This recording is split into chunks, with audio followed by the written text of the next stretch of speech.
Hey, it's Vivian from Mud Pies and Lemonade. I'm so glad that you found my channel. I hope that you'll stick around. We're going to do some art journaling, some Bible journaling, and even the occasional recipe. Subscribe down below and give this video a thumbs up.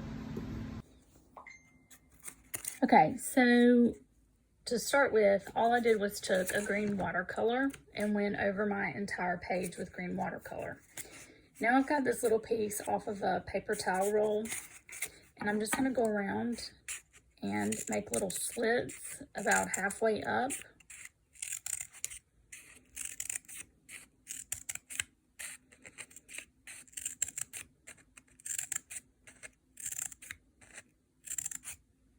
Okay, so now I'm getting to the end here. And I've gone all the way around. So I've got all these little pieces. So what I'm going to do is I'm just going to go and kind of flatten them out some. Just a little bit. Not all the way, but just a little bit. So it kind of looks like this when you get done.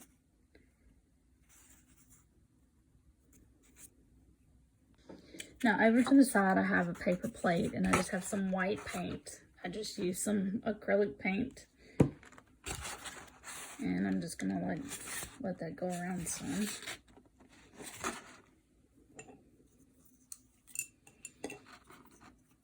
Just make it kind of come out more.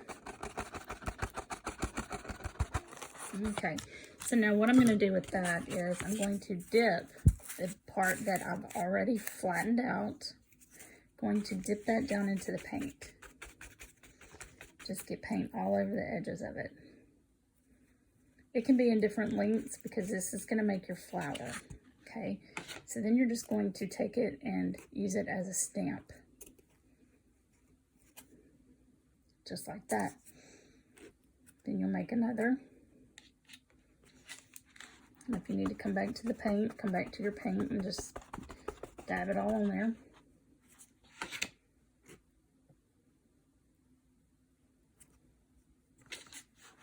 Okay, and then I'm going to go back over all of them.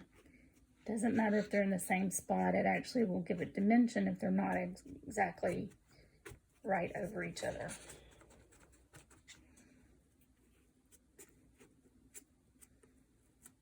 If you feel like you need to get it a little bit more on there, you can always just touch the outside and get it to stamp down on there more.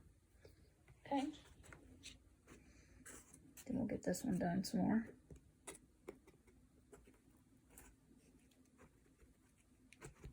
And you can do it as many times as you want to get that look that you want.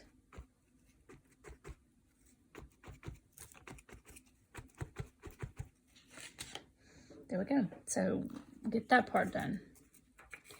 Then I'm going to use, I have just this little sponge brush.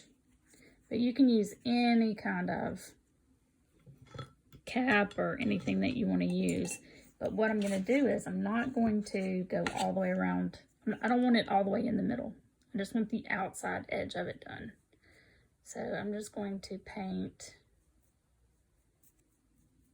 just the outside. If you have a bottle cap or anything like that, that would probably work just as well. I'm not trying to make a perfect circle.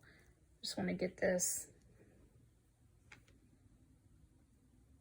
around the outside edge pretty good. Then what I'm going to do is I'm going to turn this over and I'm going to use it right on the inside center. Just like that. Then I'm going to repeat it on both of the other flowers.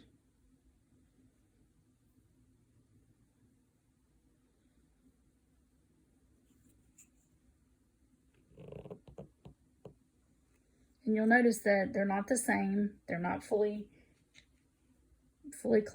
closed in. They're making different shapes on there.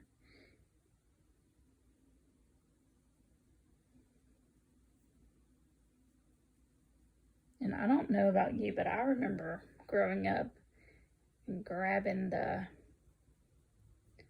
flowers and blowing them and watching all the pieces go everywhere. go. So then I'm going to take that same brush. It's kind of a thin point. And I'm just going to take and make my flower line.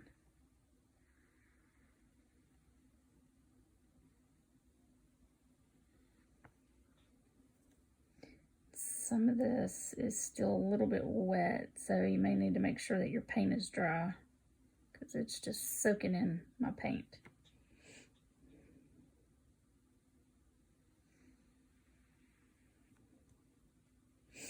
My hand's not very steady to make a straight line today.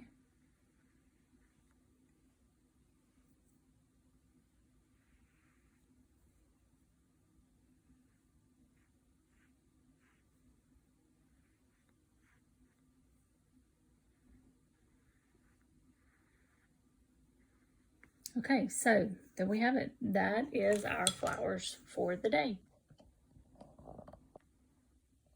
The one last thing that I decided to do was to take my same paintbrush and to just kind of flatten it out on my paper plate and get a little bit of white paint on the ends. And then just kind of take it, let me move this where you can see. Just kind of take it and using the flat end, just kind of making some, like some of the petals are flying away. And I did a few on each flower.